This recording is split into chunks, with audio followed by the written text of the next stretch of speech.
Boko Haram crisis, African Union to discuss multinational force. Ghana's President John Mahama has said he and other African leaders will discuss plans next week to deal permanently with Boko Haram militants.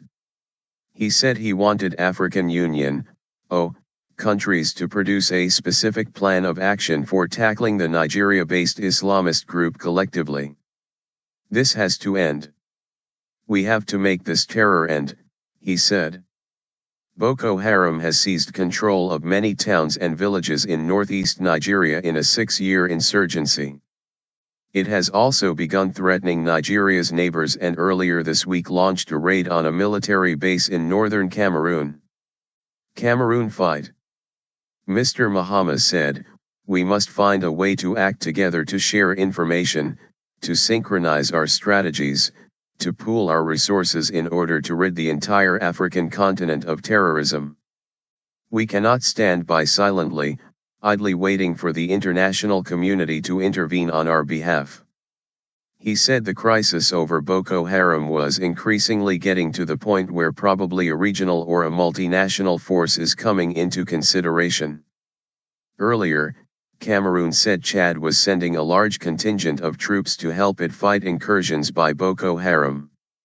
It came 3 days after Cameroon said it had killed 143 Boko Haram militants who had attacked one of its army bases at Kolofatan near the Nigerian border. It was the first major attack on Cameroon since Boko Haram threatened the country's leader in a video posted online earlier this month. Line. Map of Nigeria and Cameroon. Cameroon under pressure from Boko Haram. Line. Analysis, by Andrew Harding, BBC Africa correspondent. Boko Haram used to be viewed as Nigeria's problem, local militants spreading chaos in one corner of a big country. But that chaos is spreading fast. And with refugees now pouring into neighboring countries, Cameroon, Niger, and Chad are promising to join forces to contain and crush Boko Haram. So far there's been more talk than action. Obstacles include the usual political rivalries, funding, logistics, long borders, and the sharing of sensitive information between foreign armies. The African Union now has a chance to play a coordinating role. It's done so successfully in places like Somalia. But ultimately Nigeria needs to solve this itself and its army is struggling. Line.